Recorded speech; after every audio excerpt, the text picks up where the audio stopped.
네, 안녕하세요. JB입니다. 오늘 영상에서는 어제 나스닥과 채권 시황과 중국 증시 이야기, 그리고 은행 섹터에 대한 이야기, 그리고 엔비디아와 테슬라 관련한 이야기를 좀 해보도록 할 테니까요. 관심 있으신 분들은 끝까지 들어주시면 좋을 것 같습니다. 자, 일단 저는 어제 멤버십 전용 영상을 통해 말씀을 드렸지만 일주일 전인 1월 31일에 들어갔던 SOXL을 익절했습니다. 제가 이때 매수에 들어가면서 이건 단타로 들고 갈지 장기로 들고 갈지 고민 중이고 돌아가는 상황을 보고 결정하겠다고 말씀을 드렸었는데요. 채권 금리가 단기간에 너무 심하게 치솟은 상황과 엔비디아라는 똑같은 재료로만 계속 우려먹는 반도체 섹터의 상승을 보고 일단 현금 확보 및 리스크 관리 차원에서 익절을 하기로 결정을 했습니다. 참고로 한참 전에 들어가서 수익률이 매우 높아진 첫 번째 계좌에 있는 SOXL 물량은 그대로 놔두고 있고요. 일주일 전에 들어간 추가 매수 물량만 일단 익절을 했습니다. 제가 이번에 매수할 때 같이 매수에 들어가셨던 분들은 8%에서 10% 사이의 수익률을 보셨을 텐데요. 수익 보신 분들 모두 축하드립니다. SOXL과 BNKU는 계속 지금 노려보고 있는 상태고요. 추후 다시 또 들어가게 되면 실시간 커뮤니티 게시판을 통해 바로 말씀드리도록 하겠습니다. 네, 그럼 어제 시황에 대해 이야기해보자면요. 나스닥 증시는 보합, 그리고 채권은 대폭락을 하며 마무리가 됐는데요.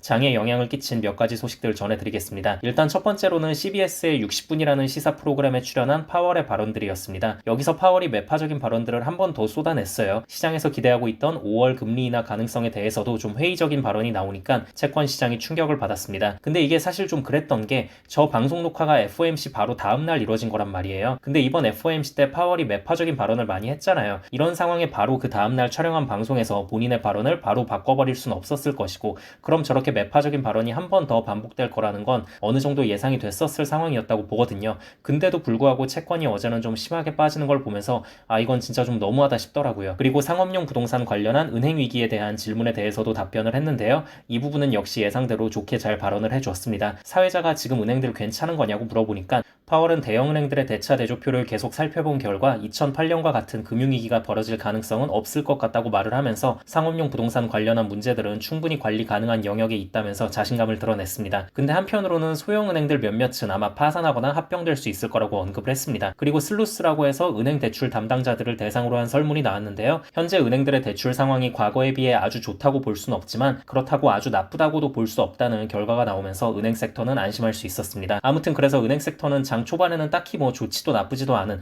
보합권에 계속 머물러 있었어요. 하지만 시간이 갈수록 채권 가격의 하락폭이 너무 심해지면서 결국 은행주와 리츠주를 비롯한 배당주들은 모두 하락으로 마무리했다고 보시면 될 것 같습니다. 아무래도 채권 가격이 크게 하락하고 채권 금리가 너무 높게 치솟아 버리면 배당주 투자에 대한 매력이 확 떨어지는 부분이 있으니까요. 그리고 12시에 ISM의 서비스업 PMI 수치가 발표됐는데요. PMI 수치 자체도 예상치보다 높게 나온 게 문제가 됐지만 그 안에 세부 내용을 보니 고용이라던가 신규 수주라던가 물가지수라던가 모든 부분에서 전월에 비해 너무 크게 폭등한 모습들이 확인되며 채권 가격이 한 차례 더 크게 하락을 했습니다. 채권이 이렇게 크게 하락을 하니 당연히 나스닥 증시도 힘을 받긴 힘들었죠. 그나마 이 정도 보합선에서 끝난 게 정말 다행이라는 생각이 듭니다. 그런데 반도체 섹터는 또 좋게 상승으로 마무리했습니다. 결국 이번에도 엔비디아 덕분이었는데요. 지난주 젠슨왕 CEO의 자신감 있는 인터뷰가 어제까지 영향을 끼쳤을 수 있고요. 또 골드만삭스에서 목표 주가를 $800로 상향하면서 어제 엔비디아 주가는 무려 5% 가까이 폭등을 했습니다. 그리고 테슬라는 어제 또 폭락을 했는데요. 파이퍼 샌들러에서 목표 주가를 $225로 낮추면서 2024년도 차량 인도 대수를 이전 예측치였던 218만 대보다